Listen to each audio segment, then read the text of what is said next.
What happens when we begin to realize that the 200-year experiment we've called the American healthcare system has failed? Tune in to Awakened Wellness with Mylaine Riobe, MD, and join the conversation about how to heal our broken system to reverse our current health crisis. The entire world is looking for answers, and the truth is hidden in plain sight.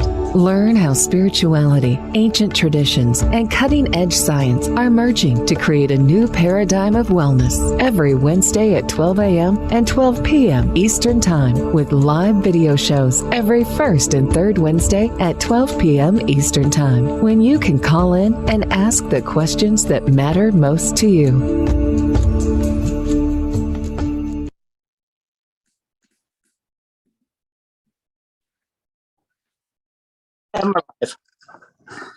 Thank you, Rachel.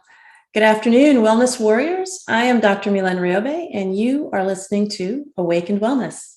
We're live here on Dream Vision 7 Radio, and we are looking forward to continuing this new year. Yesterday was Chinese New Year, so it is the year of the water tiger. So lots of interesting things afoot.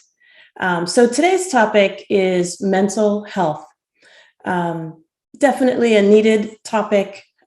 We have seen, of course, a surge of mental health issues and actual mental illnesses over the past 2 years. But we certainly know that it is not a new thing. We have been experiencing a pandemic of mental illness for quite some time. And so I wanted to discuss that today. And give people a bit of a different perspective. So we hear a lot about mental illness, mental health, how important it is, and of course it is, but we don't really have any solutions, right? We give people medications, we do psychotherapy, some of it helps, some of it doesn't, and mental health is such a subjective thing, right? Someone's mental health literally depends on what they think. So it's not something that we can determine from the outside. It's something that that individual determines from the inside based on how they experience their life. Now we have scores that we do, and then there are, obvious symptoms and signs that people may exhibit that would allow us from the outside to see that there is a mental illness. But by and large, it is more of a subjective thing. It is really based on how that individual feels, how they feel they fit into the world, how they feel their life is going. And there are many, many factors, of course, in our mental health. So one of the questions that comes up for me is mental health really mental? We make this assumption that it's mental, but is it really mental? We like to compartmentalize things in our mainstream medical model and in our Western mind, right? The brain likes to categorize things, and it likes to say, well, what category does that belong to? So we have categories of mental illness, categories of diseases, categories of medications. Everything's in a category because that's how the brain likes to work. But that doesn't mean that conditions are neatly in categories. So when we say mental health or mental illness, that tends to send our thinking in a very specific direction. And then we kind of miss the forest for the trees. And again, Chinese medicine helps us bring back a lot of perspective on many conditions. So when I see a condition or an issue that our mainstream medical model can't solve, I typically fall back on Chinese medicine to explain it. And oftentimes it's correct. So in Chinese medicine, we understand the body to be one connected whole. And not only is the body one connected whole, it is also connected to the whole out there. So the body is part of the environment, which is part of the universe. And on it goes from there. So everything is connected. So when we look at a category that we would call mental health, we're not going to solve it if we just stay in the realm of mental. We have to look at the physical, the spiritual, and surround it and include mental as part of it. And so I believe that is part of the reason that we're seeing escalating mental illnesses, continued mental health problems. I think that's also part of the reason people don't seek help, is because our mainstream model doesn't have a lot of help to offer. Oftentimes we'll either send someone to a therapist or prescribe medication, and usually the therapist can't prescribe the medication, and so they have to go see a psychiatrist who doesn't have time to talk to them because he's too busy writing medication scripts. And so there's this very disjointed way that we treat mental illness in our mainstream model, that clearly is not working, right? We have the highest suicide rate of all developed countries in the world, basically. And so clearly we don't have the answer here. So where does the answer lie, right? So that brings us to, well, what is mental health? It is really, they have a very good description of it, on the cdc.gov website, but unfortunately they don't do anything about it, right? So according to the CDC, mental health includes emotional, psychological, and social well-being. It affects how we think, feel, and act, and it determines how we handle stress, relate to others, and make choices. And the World Health Organization in 1949 referred to health in general as a state of complete physical, mental, and social well-being, and not merely as an absence of disease and infirmity. So we have all the pretty language to describe what mental health should be, but we don't have a healthcare system that addresses it. So if, according to the World Health Organization, health is not just the absence of disease and infirmity, which means disability, frankly, then why do we have a healthcare system that revolves around diagnosing diseases and treating them and not looking at prevention, right? So since 1949, we've been making this statement, but we've done nothing about it. And so this is why our mental health is suffering, is because we don't have a system that, ascribes to what we know to be true, right? So we know health is mental, psychological, and physical well-being, but we don't have a system in place to address that. And so what happens then is it falls back on the individual, or if it's a child or an adolescent, it falls back on the parents and the authoritative figures that surround that individual. And if we don't have the self-empowerment to know how to deal with mental health issues before they get severe, then those people develop mental illnesses such as depression, anxiety, bipolar disorder. And that's what we're seeing. We're seeing a tremendous increase in depression. We're seeing a tremendous increase in anxiety. And again, this is not because of COVID. This began long before COVID. And so where do we begin? What do we do, right? We go to a system of medicine that does look at the mind, the body, and the spirit as one whole, and not just stay with a system that is based in medications and psychotherapy. Now, psychotherapy is important and it works for a lot of people. And medications are important and they work for a certain segment of the population as well. But if we look at the studies on antidepressants and psychotherapy, we see that they're not really all that effective. Now there may be some people whose lives they save. So I'm not suggesting that they're not useful tools. What I'm suggesting is there are, significant gaps in, the remainder of the people, which constitutes the vast majority of people who are placed on antidepressants and who have psychotherapy. They don't really see tremendous benefit. Now, they may become a little more functional and can handle their lives, but their quality of life still remains fairly poor. And so that tells us that what we're doing is not sufficient, right? It doesn't necessarily mean that it's wrong. It just means it's not enough and that we're missing some things that we really do have to take a look at. one of the biggest things I think is we don't look at the physical body when we talk about depression. We think depression is in the mind or in the brain. So when we prescribe antidepressants, we are altering brain chemistry to help the person, snap out of their mood issue. But again, antidepressants have tremendous side effects, and they're not always very helpful. And in fact, sometimes they backfire and make the person even more depressed. And so we have to ask ourselves, well, why does that happen? Why, when someone is prescribed this medication that is supposed to increase their mood, do they get tremendous numbers of side effects and possibly have it backfire and they become even more depressed, right? And the answer, I believe, is because you're putting a pretty hefty chemical into an unstable body. So it's not just the brain that's unstable in depression and anxiety, it's the entire body that's unstable, the brain being part of the body. The brain is really ultimately a physical structure, that resides in the human body. And so if your body is not healthy, then your brain by default will not be healthy, and then you're going to have mental illness.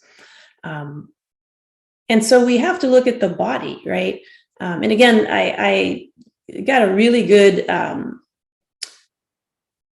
teaching on this from a Hebrew numerologist who explained, that in the Kabbalah and the Hebrew tradition, the body has to be stable first before the spirit can descend into the body.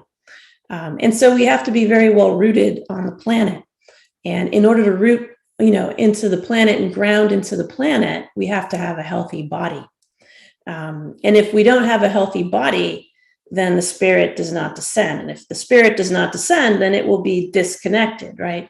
And in Chinese medicine, mental illnesses are essentially a disconnect between what they call the mind, which is not the brain, it's different, and the soul in Chinese medicine. And there are many different forms of the soul according to Chinese medicine. In particular, they talk about the soul housed in the liver, or the hun. And the hun is kind of it's where our ideas come from. It's where our creativity comes from. And they say that the hun comes and goes, and it has to be very fluid, has to be able to come and go. And that's where we get ideas from, right? We don't generate ideas from inside of ourselves. We kind of resonate with the ideas out in the universe, and then they kind of download. And so the hun comes and goes. It's our creativity. It's what gives us ideas. It's what, helps us to be imaginative. And when there's a disconnect between the what the Chinese call the mind and the soul, then mental illness occurs. And the liver in Chinese medicine is the stress organ. So just about every mental illness comes from stress. And in Chinese medicine, we talk about stagnation. So in Chinese medicine, all illnesses, all diseases that occur in the interior of the body are from emotions. So they have a category of 7 emotions that lead to diseases. And each organ system in Chinese medicine has a specific emotion. So the liver is associated with the emotion of anger. The kidney is associated with the emotion of fear. The lungs are associated with the emotion of grief. The heart is associated with the emotion of joy. And the spleen is associated with the emotion of worry or overpensiveness, or what they call rumination. And any excesses of these emotions will affect the corresponding organ system. And all emotions ultimately affect the heart in Chinese medicine. So no matter if it's anger or fear or pensiveness or excessive joy or grief, they all ultimately affect the heart. And the heart, according to Chinese medicine, houses the mind. And again, the mind is not the brain, it is the mind. According to Chinese medicine, the mind is everywhere. It's limitless. It's not housed in the body per se, but it is where it's not confined by the body, is what I should say, but it is housed in the heart. So that's kind of where it builds up. That's where it's most prominent, but it's infinite. And so we would equate that in our, Western thinking or New Age thinking to consciousness. Consciousness is unlimited. We've had enough scientific experiments now to show us that there is such a thing as a collective consciousness. There's such a thing as an individual consciousness. And the collective consciousness is the kind of subconscious communication of all beings with each other. And that's limitless.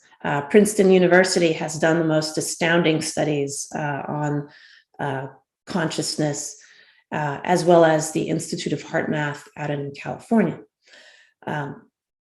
So when we talk about depression and we talk about anxiety and mental illness, what we're talking about is a disconnect from that consciousness, a disconnect from our source, a disconnect of the mind and the soul and the body. So when we want to treat mental health, we have to look at all of those aspects, and we have to support that individual in being properly sourced, right? We have to have some level of faith, right? Because we don't have evidence for everything. We don't have proof for everything. We can't see everything. We can't detect everything. And so there is always some level of faith that's involved in any disease process, really.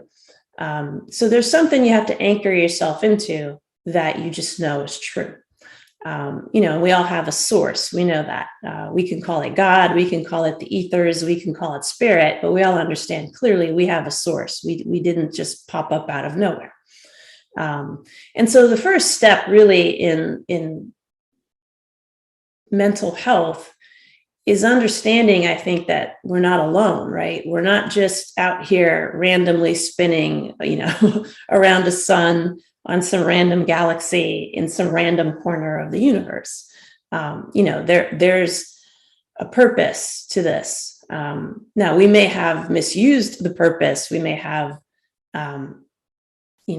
miscreated in the purpose, but there is ultimately a purpose. And finding that purpose, I think, is really the key. I think there's so much mental illness because people feel disconnected with their source, whatever you want to call it. They feel disconnected with their communities, right? I mean, not too many people talk to their neighbors anymore. Not too many. When I was a kid, even, we'd be in and out of our neighbors' houses all day long. Like, you couldn't tell which kid lived in what house in my neighborhood. Everybody was like a gaggle of children all over the neighborhood, running in and out of people's houses, and wherever you landed for dinner was where you had dinner. Wherever you landed for lunch was where you had lunch. And that sense of community seems to not be there anymore, even just in the last, 40 years. So getting a sense of community is really important for mental illness. We have to learn to reconnect. We have to learn to reconnect to our source, to each other. You can even connect with a community online now, right? I was listening to the Dharma from Plum Village this morning, with the passing of Thich Nhat Hanh recently. Plum Village was a monastery where he resided for years and taught. And so they were talking about emotions today, and they were talking about what causes mental illness. And one of the things that they were talking about is not allowing emotions to go through. And in Chinese medicine, all mental illness is stagnation. And when we look at emotions energetically and we ask, well, what are emotions actually? So what is anger? What is fear? What is grief? What is worry? What is joy? What are those things, right? And they're waveforms. They're forms of energy, and they move. And when they get stuck, that causes, mental imbalance. And when they stay stuck, that causes mental illness. So our bodies are, again, just bags of water with current flowing through it. And that creates an electromagnetic field. And we interact with waveforms. So our thoughts are waveforms. Everything ultimately is a waveform. Our physical body is a waveform. Food is a waveform. Things we can't see, these sounds are waveforms. Everything is a waveform. And the way it interacts with your body determines how your body responds. So if we don't know how to process our emotions, they get stuck. So in Western society, we're taught to stuff them, not express them. We're told we're too emotional if we show emotion. In particular, women, how many of us have been told you're too emotional? But being emotional is important, right? You have to let that energy flow through you. If you allow it to get stuck in you because you've suppressed it, then you're going to become a volcano. That energy is going to come out, come hell or high water, if you don't let it out in a constructive way. And so in the Dharma talk, they were talking about breathing, again, my favorite topic, and breathing in and breathing out, and the Institute of Heart Math also talks about breathing, and it's becoming increasingly known that it is through our breath that we communicate with ourselves. And so they were talking about breathing as a form of managing emotions and allowing those emotions to pass through. Because as you breathe, if you inhale, you're obviously moving air in, and when you exhale, you're moving air out. Many people, when they have mental imbalance, they'll hold their breath, or their breath will be very shallow and very irregular. And that is a sign that those emotions are stuck. You have stuck energy in your body. So when you train your body to breathe rhythmically and to take nice deep breaths in and out, and you stay present with your breath, you actually allow emotions to move through, and you allow the mobilization of stuck emotions. And so sometimes when you breathe, you feel like crying, or you feel a wave of anger or palpitations. And that's just the energy coming up, that you're actually letting go of. And so the monk who was speaking today mentioned that his favorite part of the breath is actually the out breath, because it's the act of letting go. And we let go of stuck emotions that way. And of course, we don't really talk about that in our mainstream medicine. Not many psychotherapists talk about that, although now it's becoming increasingly, popular to talk about meditation and other forms of moving meditation, such as Tai Chi, Qigong, and yoga. But we have a habit of watering everything down here, and when we water things down, we kind of devalue them, and we don't really get the full benefit of that practice. And so going back to an authentic source of it is always, I think, for me anyway, the best. So it's learning Chinese medicine from a Chinese, physician who's been doing it for 30 and 40 years. When you're learning meditation, you're learning it with, a master meditator who's been doing it for 30 and 40 years. And that person, those people also have to be excellent teachers. Because just because you know something doesn't mean you know how to transmit the data. And so joining a community that is, rooted in the tradition, I think, is important, so that you get the real unfiltered message. So time for our first commercial break. You are listening to Awakened Wellness. I am your host, Dr. Mylaine Riobe. We're live on Dream Vision 7 Radio. When we come back from this commercial break, we'll be taking questions and comments. So please remember to hit *9 so we know that you're on the phone. And we will be right back.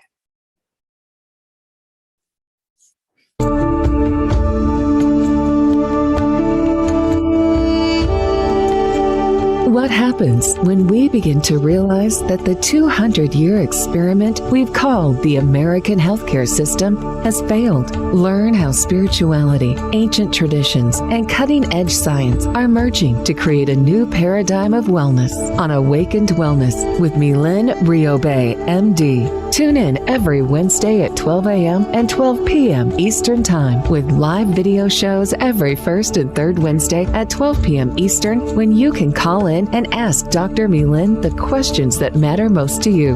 Dr. Mylaine is the medical director of the Riobe Institute of Integrative Medicine in Jupiter, Florida. For more information, visit RIOBE-integrativemedicine.com. Dream Vision 7 Radio Network invites you in for this dynamic, forward-thinking show.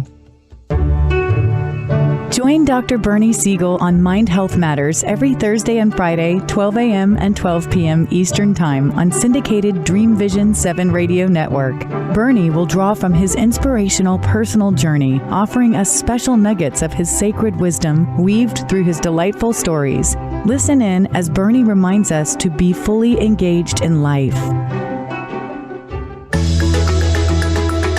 Ever wonder what it's like to have your own radio show? Well, wonder no longer, because you can dip into the radio airwaves by being host for the day on syndicated Dream Vision 7 Radio Network. It's a fabulous way to get your radio feet wet. It's an opportunity to market your business, modality, or book. Have a guest, mention a sponsor, and take callers. Or you may want to facilitate a lesson by going solo. It's up to you. Listeners can be online, mobile, in cars with Bluetooth, or listen through Amazon's Echo by asking, Alexa, play Dream Vision 7 Radio Network. For more details, go to dreamvision7radio.com and click on Host for the Day. Looking for a fun and relaxing getaway? Omega Rest and Rejuvenation retreats are a great way to unwind and renew your spirit. Sit and read in the garden, explore the woodland trails, or try a daily yoga or meditation class. You can stretch your body, quiet your mind, and do as much or as little as you choose. Located in Rhinebeck, New York, just 90 miles north of New York City, Omega's natural environment and quiet pace allow for extraordinary experiences to unfold. Learn more at eomega.org. Delight your kids with an enchanting journey by reading the Paper Doll Kids children's book by Deborah Beauvais and Janine Sullivan. There's even a catchy tune, Kids for Love Song, produced by Bob Sherwood and sung by kids just like yours. The story weaves around 7 paper dolls flying around the world doing good deeds as they bring important attention to our endangered animal friends. There's even a magical ring with a universal message. Kids become interested in service projects, action through compassion, and planting seeds that nurture positive change. The Paper Doll Kids and Kids for Love Song are a production of the Kids for Love Project. Get the book now on Amazon Kindle and the song on CD Baby or iTunes. This is Dream Vision 7 Radio Network, uniting mankind with universal love. Our shows are created from the heart, bringing each listener to a place of divine enlightenment. Breathe, relax, and enjoy. Let life flow. And we're back. Thank you, Rachel. Hello again. Excuse me. I'm Dr. Mylaine Riobe, and you are listening to Awakened Wellness. We're live here on Dream Vision 7 Radio, and we just had some questions come in from Mashoke. I hope I pronounced that properly. I wish I could call. You can. Maybe you're in another country. Our number is 646-558-8656, in case you do want to call in. What do you recommend for someone who has chronically suppressed emotions, being other people's rock? Yes, that's a big one.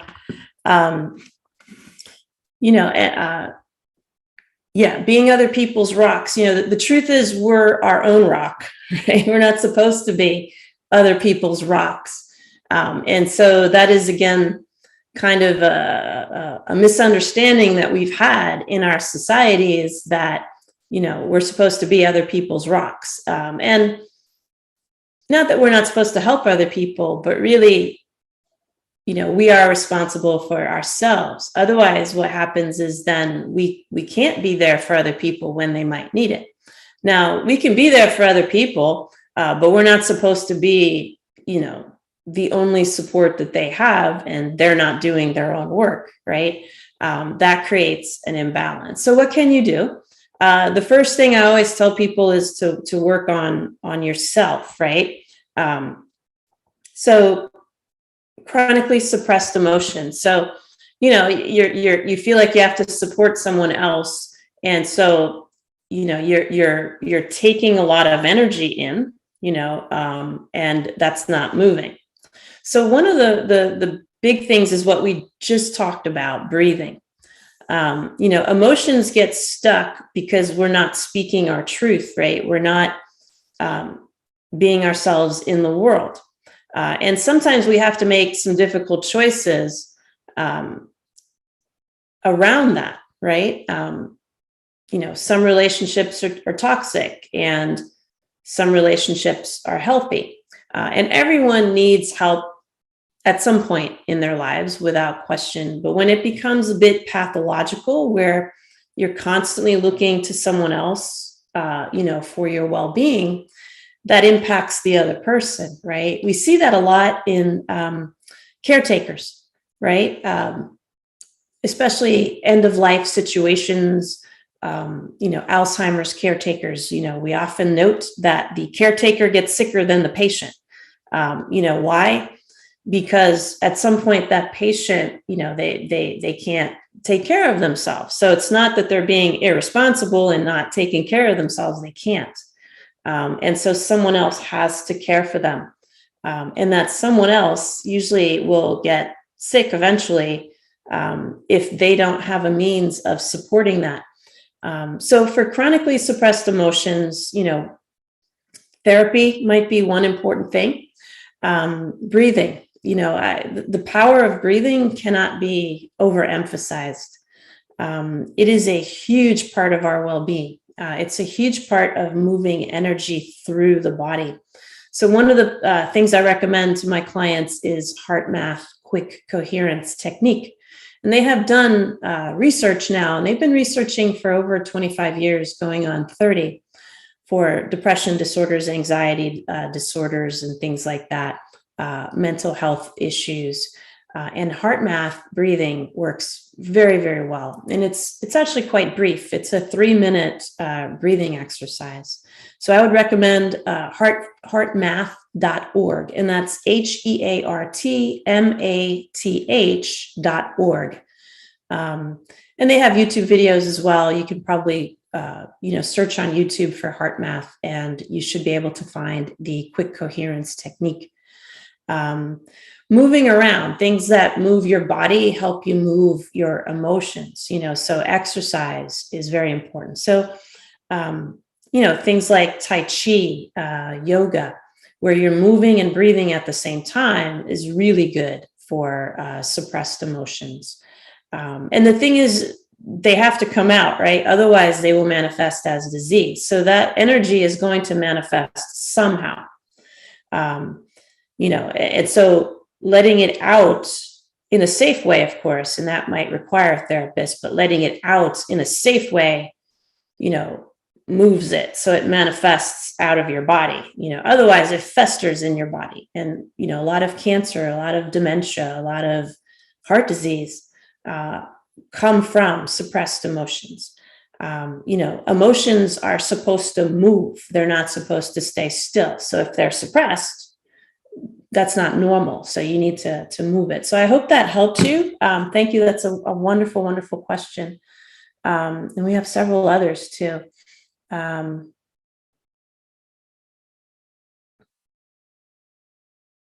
Let's see. I have a friend who's taken antidepressants for years. She's afraid to stop taking the meds, and she's showing weird jaw movements. I think it's the medicine. Am I right? Could be. Tardive dyskinesia is what that's called. They do have quite a few side effects, but you can't just stop antidepressants.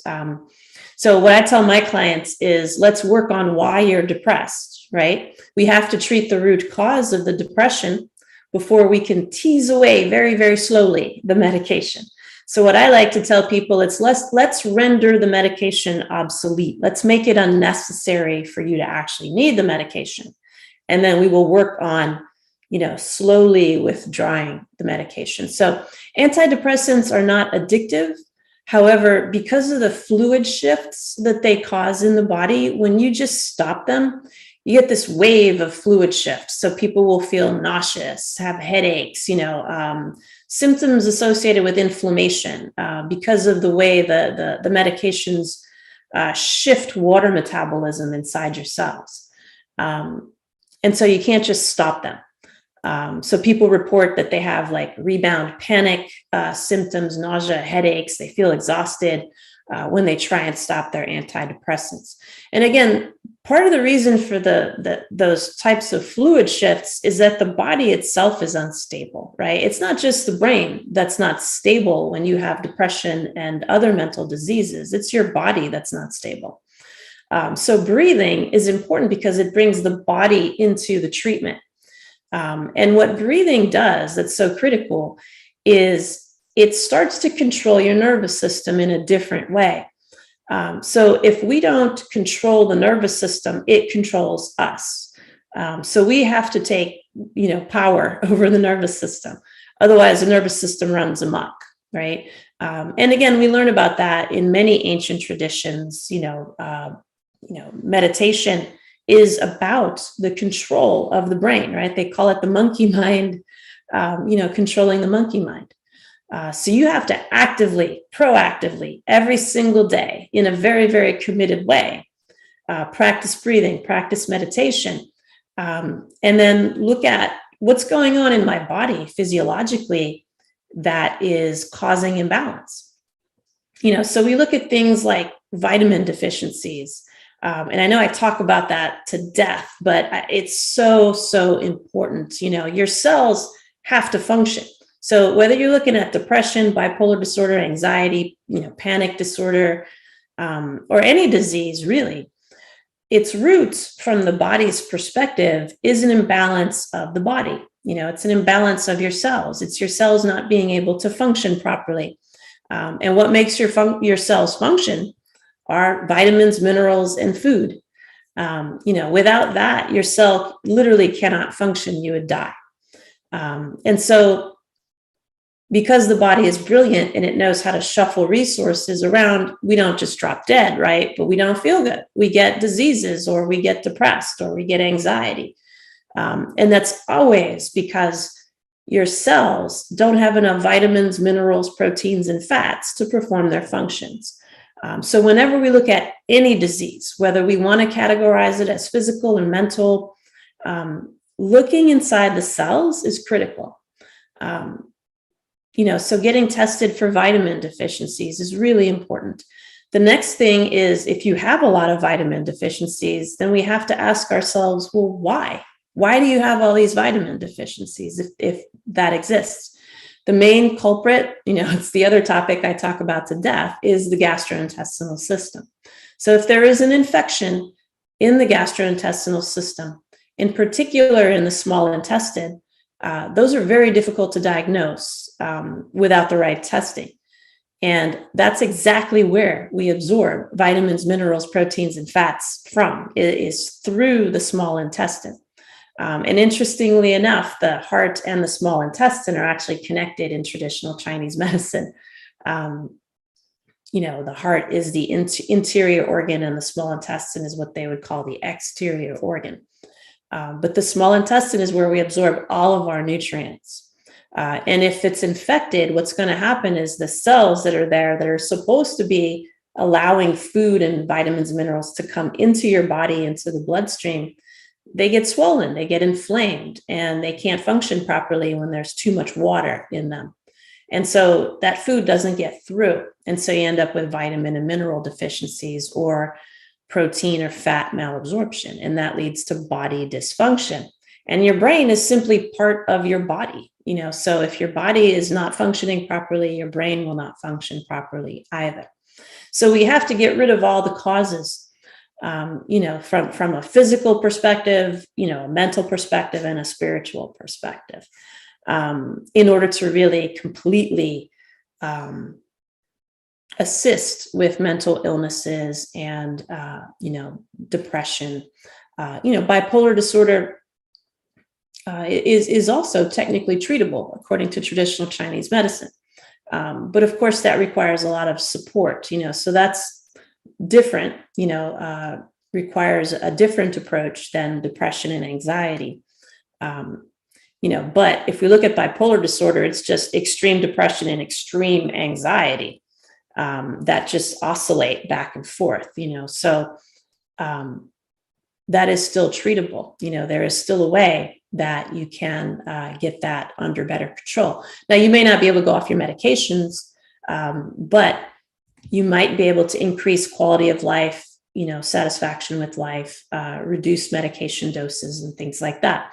And always, I strongly recommend people never stop their medications, until they are under the care of someone who can assist them to not need the medication anymore. And that can take years. That's not something that happens quickly. So that's a great question. It is time for our next commercial break. You are listening to Awakened Wellness. Our topic today is mental illness. I'm your host, Dr. Mylaine Riobe, and we'll be right back.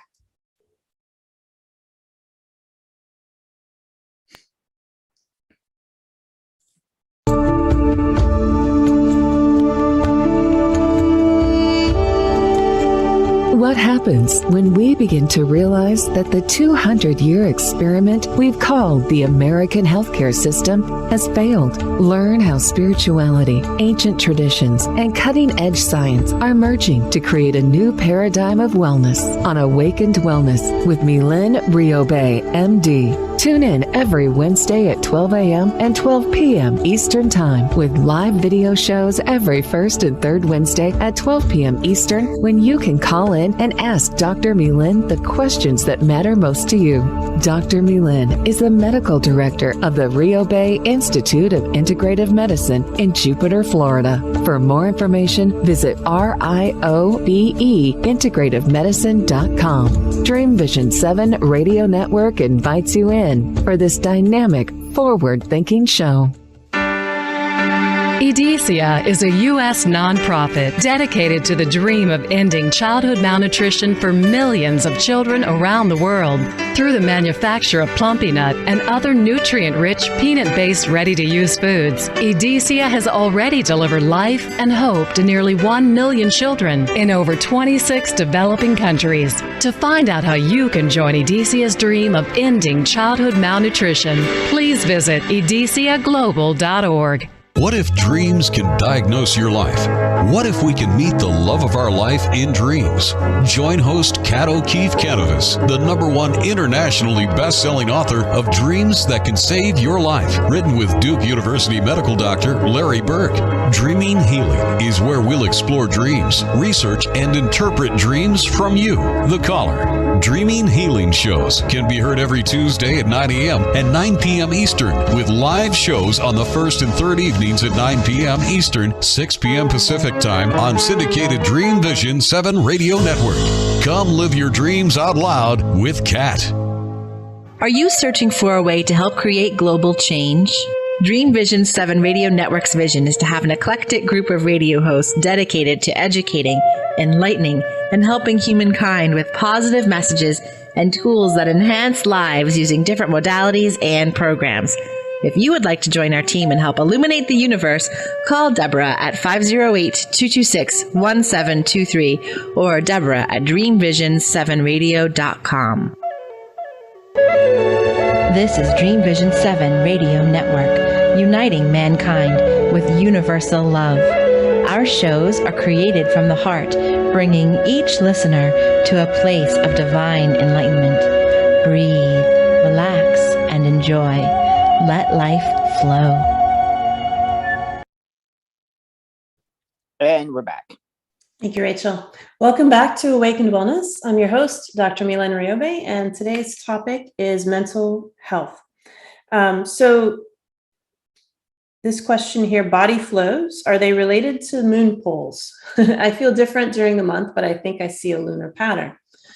Yes, so we're all affected by the moon. So the moon affects our oceans, right? So we have high tide and low tide based on where the moon is.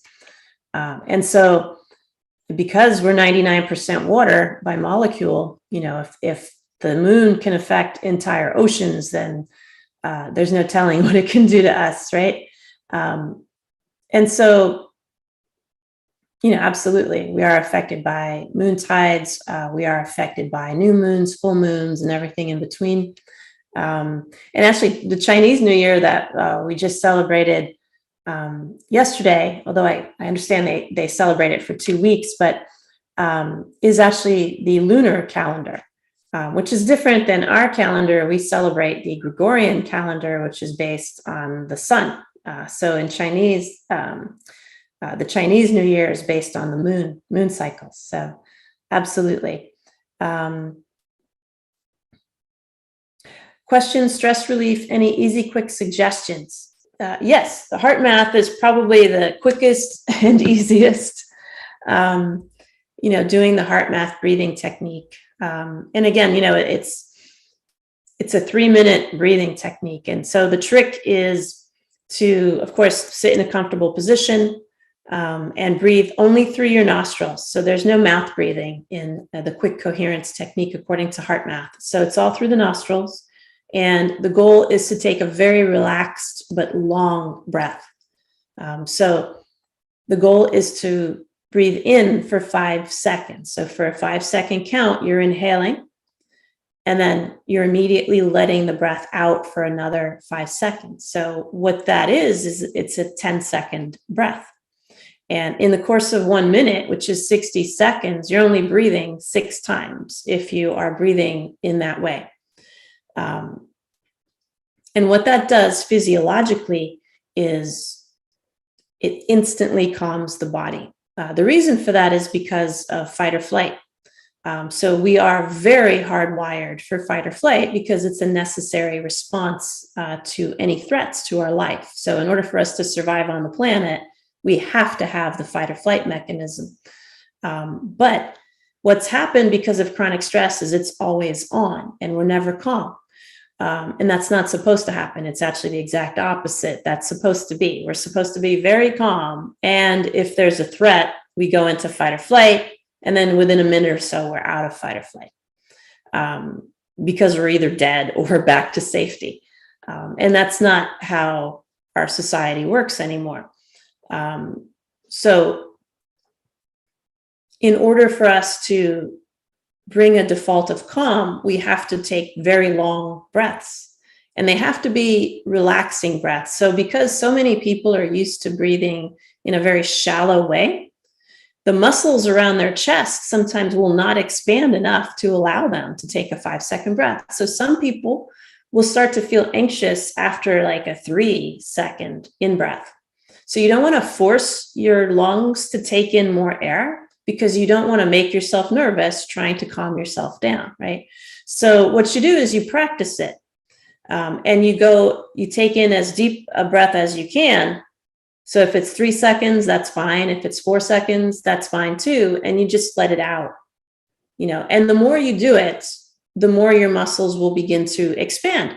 It's like going to the gym. You may only be able to lift 10 pounds at the gym with your biceps muscle.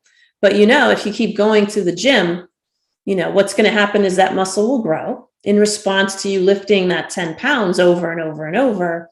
And then you'll be able to then lift 12 pounds and then 15 pounds and, keep going from there.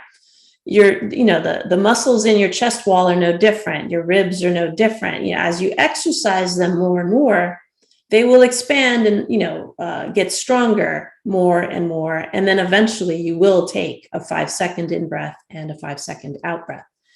And the advantage of that, well, people, intuitively say, but you're breathing less. How is that helpful? You're actually breathing more because your lungs are kind of like a triangle, 2 triangles in your chest. So the bottom part of the triangle has a larger, what we call surface area. So there are a lot more lung cells down deeper in your lungs than towards the top of your lungs. So we call those alveoli. And so the more alveoli you get oxygen to, the more oxygen you get into your body. So the deeper your breath, the more alveoli you're exposing to oxygen and the more oxygen you're actually getting in. So if you take a 5-second in breath and out breath, you're actually getting way more oxygen than if you breathe 12, 13, 14 times a minute. And when you bring more oxygen into your body, your cells can then make more energy, which they then use to power their body function, right? But again, bringing more oxygen into the body without the proper vitamins, minerals, fats, and proteins, you don't, there's no continuity there, right? So you need the oxygen and the nutrients, and then your cells can make energy, and then they use that energy to function. So again, when we want our brain to function properly in terms of, mental health, we have to have a body that functions properly as well. So that's a great question. Thank you for that one. Will you go over the waveform one more time? Are they related to chakra rotation? Yeah, chakras are spirals. And if you look at a spiral on its side, it looks like a wave. So they're essentially the same. So yes, everything is a spiral. Everything is a wave of energy. And so when we speak, even though we don't see the sound, it's traveling like in a little corkscrew it looks like a wave when you see it from the side. So everything is a wave. Everything is energy ultimately. Even things we think are physical, even our hand is actually just waveforms. So that's what a wave is. Hopefully that helped. Here's a question. My wife gets on me all the time for not sharing my feelings. I'm a man. I don't want to share my emotions. Am I wrong? Men don't really need to share our feelings. Yeah, it's not the sharing of the feelings that's most important. It's the processing of the feelings. So, the answer is it depends, right? It depends on how you're processing those emotions. So, if you're keeping them bottled in, that's not good. But you don't have to share your emotions per se, but you do have to express them, if that makes sense. And so expressing and sharing may not be the same thing. Expressing them might be just going on in your mind. It doesn't have to be said. As long as they're properly being moved and released, that's what matters the most. Now, sharing is a form of community, right? And so, some people feel comfortable sharing their emotions, some people don't, right? I know some men who are better than sharing emotions than some women, so it's not necessarily gender related, but our society has made it gender related. But, as long as you're comfortable, that's really what matters the most. And if you can really, do some deep soul searching and ask yourself, am I not sharing my emotions because I'm afraid? Or am I not sharing my emotions because I don't need to, because I'm properly processing them and letting them go in another way? And so, that's a question that only you can answer technically. But we want to make sure that we're not acting out of fear, right? We want to make sure that if we decide to do or not do something, it's not because of fear, right? That we're expressing ourselves in truth, whatever that means. So I hope that answered that question for you. Let's see. There was one further up. Do you think all these killings I'm seeing on the news is mental illness or just the devil in the world headed to hell? I hope not. The news tends to focus more on the negative than the positive, right? And that's just kind of a human thing, right? People who are angry will be more likely to do Google reviews than people who are happy, right? So if you have a negative experience with a company, you're more likely to go on Google and give them a 1-star rating than if you were thrilled, right? And the news is not any different than that. The news knows that about us, right? There's a lot of psychological data that we respond more to fear than anything. And so when you watch the news, they're feeding you fear bait, day, night, it doesn't matter. what's going on in the world, they will find the negative things, and that's what will be on the news, So, I often laugh, like there should be a news station that only talks about positive things, right? Because if you really look at the world, there's a lot more positive than negative, right? People are generally good, decent people. And that's kind of our default, right? And the scientific data now is mounting to tell us that we are hardwired to love and that we have to learn to be afraid. So fear is not a hardwired human behavior, but it is a programmed human behavior. And so news outlets, authoritative figures, they kind of program us to be afraid from the time we're very young. So we have to then wake up and say, wait, is what they're telling me actually true? And now we're in the information age, right? So we can find the information that we want. And, the truth is, if we go on social media and we look at different outlets, most of the things going on in the world are not horrible. Most people are alive at the end of the day, then got murdered, right? So, most people had a decent day at the end of the day than those that got killed, right? But when we focus on just the killings, just the wars, we get this idea that the world is going to hell in a handbasket, right? When it's not.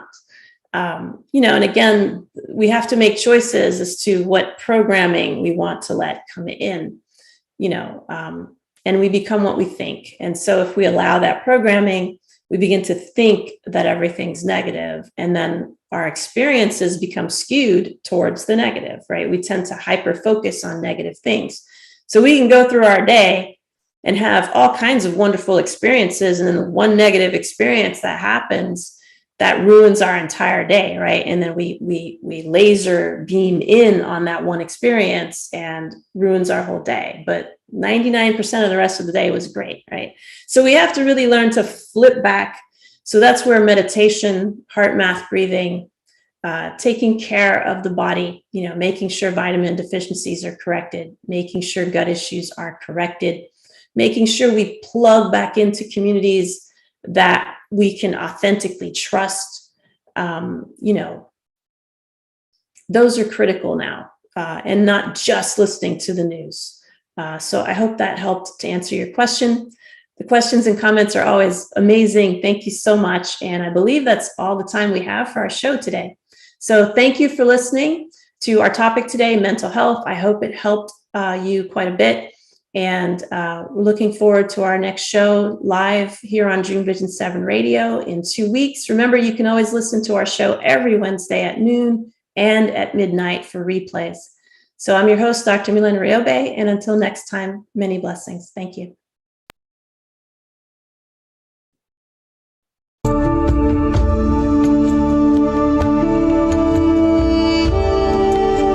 Join us next time on Awakened Wellness with Mylaine Riobe, MD, to learn how spirituality, ancient traditions, and cutting-edge science are merging to create a new paradigm of wellness. Awakened Wellness airs every Wednesday at 12 a.m. and 12 p.m. Eastern Time, with live video shows every first and third Wednesday at 12 p.m. Eastern of each month. Meanwhile, you can join our Facebook page at facebook.com/awakenedwellness and let us know what you'd like to discuss on future episodes. Dr. Mylaine is the medical director of the Riobe Institute of Integrative Medicine in Jupiter, Florida. For more information, visit riobeintegrativemedicine.com. This show is part of the Dream Vision 7 Radio Network. This is Dream Vision 7 Radio Network, uniting mankind with universal love. Our shows are created from the heart, bringing each listener to a place of divine enlightenment. Breathe, relax, and enjoy. Let life